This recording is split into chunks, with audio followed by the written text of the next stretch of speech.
Hello everyone, સ્વાગત છે તમારું ચેનલમાં। આજે આપણે બનાવીશું ગરમીઓ માટે એકદમ ઠંડો ઠંડો સુરતનો ફેમસ સુરતી કોલ્ડ કોકો। નાના બાળકોથી લઈને મોટાને બધાને ખૂબ જ ભાવશે। 500 ગ્રામ દૂધમાંથી આપણે કોકો બનાવવાના છીએ, તો વાટકામાં 3 ચમચી જેટલો કોકો પાવડર ઉમેરીશું। સાથે કોકોને થીક બનાવવા માટે આપણે કસ્ટર્ડ પાવડરનો ઉપયોગ કર્યો છે। વેનીલા ફ્લેવરમાં મેં કસ્ટર્ડ પાવડર ઉમેર્યો છે। જો તમારી પાસે કસ્ટર્ડ પાવડર ન હોય તો તમે કોર્નફ્લોર ઉમેરી શકો છો અને ફ્લેવર માટે વેનીલા એસેન્સ પણ ઉમેરી શકો છો। 3 થી 4 ચમચી દૂધ ઉમેરીને મિક્સ કરી લઈશું। તો આ સમયે આપણે ગાંઠા વગરનું મિશ્રણ તૈયાર કરવાનું છે। બહુ વધારે દૂધ નથી ઉમેરવાનું, મિક્સ થાય એ રીતે આપણે દૂધ ઉમેરીશું અને ગાંઠા ન રહે એ રીતે આપણે મિક્સ કરી લઈશું। તો થોડી વાર આપણે આ રીતે મિક્સ કરી લેવાનું, જેથી ગાંઠા વગરનું મિશ્રણ તૈયાર થઈ જશે। કોકો પાવડર અને કસ્ટર્ડ પાવડર તમે દૂધમાં ડાયરેક્ટ ઉમેરશો તો ગાંઠા વળી જશે, એટલા માટે થોડું દૂધ ઉમેરીને આ રીતનું ગાંઠા વગરનું મિક્સર તૈયાર કરી લેવાનું। તમે જોઈ શકો છો કે ગાંઠા વગરનું મિક્સર તૈયાર થઈ ગયું છે। હવે કોકો બનાવવા માટે તપેલીમાં અડધો લીટર દૂધ ઉમેરીશું। દૂધ ફૂલ ફેટવાળું લીધું છે। ગેસની ફ્લેમ મીડિયમ રાખવાની છે અને એક ઉકાળો આવે ત્યાં સુધી દૂધને થવા દઈશું। તમે ગાયનું દૂધ પણ લઈ શકો છો અને મલાઈ વગરનું દૂધ પણ વાપરી શકો છો, પણ મલાઈવાળું દૂધ લેશો તો સરસ એવો ક્રીમી કોકો તૈયાર થશે। દૂધ સરસ એવું ઉકળી ગયું છે। હવે ખાંડ ઉમેરીશું। તો મેં 1/4 કપ જેટલી ખાંડ ઉમેરી છે।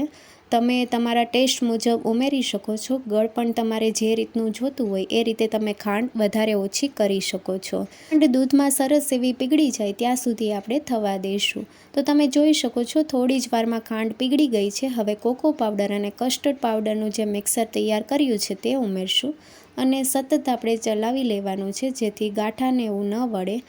તો આ રીતે આપણે મિક્સ કરી લઈશું અને ગેસની ફ્લેમ લો ટુ મીડિયમ રાખવાની છે। કોકોને આપણે 8 થી 10 મિનિટ માટે ગેસની ફ્લેમ મીડિયમ ટુ લો રાખીને થવા દઈશું અને વચ્ચે વચ્ચે આપણે ચલાવતા રહેવાનું છે।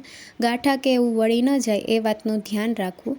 કસ્ટર્ડ પાવડર ઉમેર્યો છે એટલે કોકો પહેલાં કરતાં ઘણો થીક થઈ ગયો છે। તમે જોઈ શકો છો, ચમચાથી આ રીતે તમને કન્સિસ્ટન્સી બતાવું તો કોકો ઘણો થીક થઈ ગયો છે। જેમ જેમ ઉકળશે એમ પહેલાં કરતાં થોડો થીક થઈ જશે।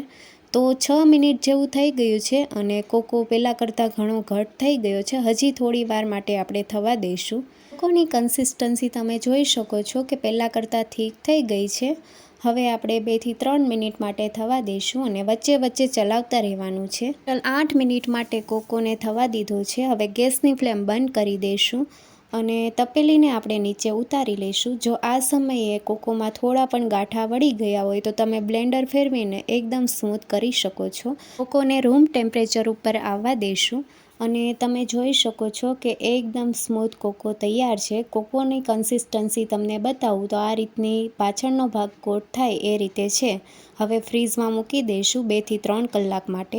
એકદમ ઠંડો ઠંડો કોકો તૈયાર છે અને હવે તમને બતાવું તો આ રીતનો ઘટ થઈ ગયો છે। કોકોને આપણે સર્વ કરીશું। ગ્લાસમાં આઈસ ક્યુબ ઉમેરીશું અને એકદમ ઠંડો ઠંડો કોકો ઉમેરીશું। તમે જોઈ શકો છો એકદમ બજારમાં મળે તેવો કોકો તૈયાર થયો છે। ઉપરથી ચોકલેટ સિરપ ઉમેરીશું। તમે તમારા ટેસ્ટ મુજબ તમને જે રીતે ગમે એ રીતે સર્વ કરી શકો છો અને થોડી ચોકલેટ ઉમેરી છે। સુરતનો ફેમસ કોલ્ડ કોકો તૈયાર છે। જો તમને રેસીપી ગમી હોય તો ચેનલને લાઇક, શેર અને સબસ્ક્રાઈબ કરો। Thank you for watching.